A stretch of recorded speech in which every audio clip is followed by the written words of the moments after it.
Onde podemos traçar uma linha separando a burguesia do proletariado se o pequeno burguês também é explorado? A gente tem alguns crivos, tá?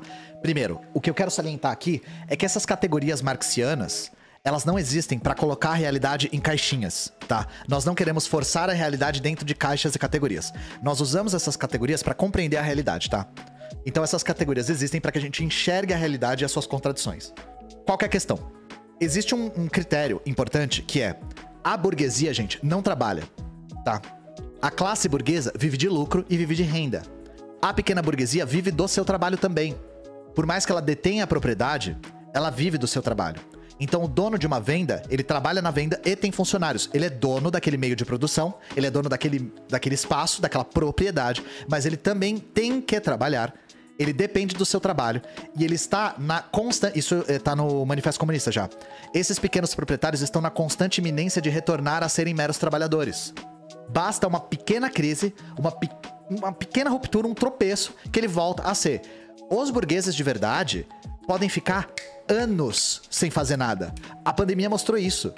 Os grandes burgueses podiam fechar as fábricas, ficar anos, não ia acontecer absolutamente nada com a renda deles. São pessoas que vivem de capital, vivem de renda, vivem de lucro. Nós falamos sobre isso com a crise das Americanas. Nós mostramos um exemplo de um pequeno burguês que era dono de uma transportadora. Por conta do tropeço nas Americanas, por conta da mera crise nas Americanas, o cara quebrou inteiro e virou, acho que ele virou Uber. Foi uma coisa assim, ou ele passou a entregar queijo de porta em porta, foi uma coisa assim. Ele voltou a ser trabalhador. E aí tem uma outra questão.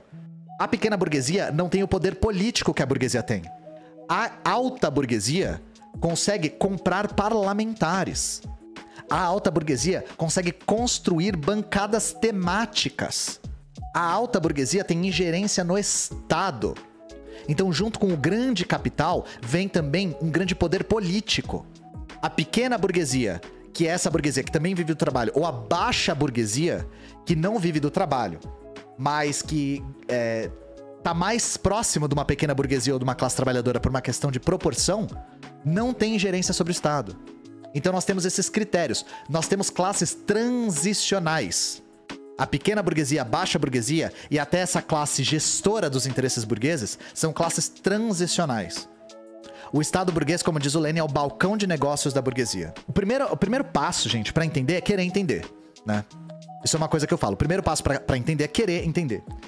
E eu estou falando a respeito de como, se você ganha 100 mil de salário, você continua sendo um trabalhador porque você ainda depende do seu trabalho. Se você ganha salário, isso é fruto do seu trabalho. E aí, por que essas relações são tão difíceis de enxergar, gente? Primeiro porque o capitalismo ele é uma estrutura, ele é uma síntese. Então fica difícil você chegar e apontar para as pessoas e falar assim: tá vendo aquela ali? Tá vendo aquela fábrica? Aquilo é o capitalismo. Tá vendo aquela pessoa é o capitalismo. E a questão é, nós não temos contato com a burguesia. Nós não temos contato direto com a burguesia. Nós temos contato, talvez, com uma pequena burguesia, com uma classe média alta, assalariada mais classe média alta, que tem um diferente padrão de consumo do que o nosso. O que cria a ilusão de que isso é a classe dominante. Gente, a classe dominante não circula nos espaços nos quais nós conseguimos ter contato com ela, tá? Você não vai estar passeando na rua e ver o Jorge Paulo Lemann. Você não vai estar passeando no shopping e ver a Luísa Trajano. Não vai, tá? Essas pessoas não circulam em espaços que a gente vê. Essas pessoas não estão disponíveis, tá? Então o contato das pessoas com a pequena burguesia, a baixa burguesia e a classe trabalhadora no recorte do IBGE, classe B, classe A, dá a ilusão de que essas pessoas são a classe dominante. E essas pessoas acabam se convencendo de que são. Classe dominante essa que não para pra pensar que não tem meio de produção, que não tem ingerência no Estado, que não tem bancada temática, que não consegue influenciar como as notícias são veiculadas na mídia. E que defendem os interesses dos capitalistas por acharem que são capitalistas. Ou que um dia serão, né? Nos casos um pouco melhores. Pelo menos ter clareza de que não são.